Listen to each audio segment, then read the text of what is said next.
These are 155mm artillery shells, seen here with a Ukrainian artillery crew just outside the city of Bakhmut.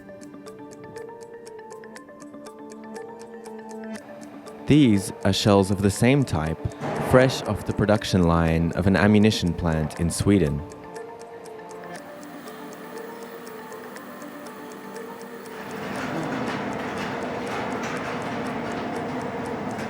Two months ago, we saw the crucial role these shells played in holding back renewed Russian offensives across the front line in eastern and southern Ukraine.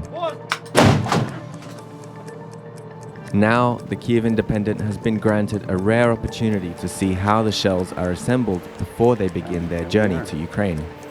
More importantly, we wanted to understand what Europe's ramping up of defense production really looks like on the ground.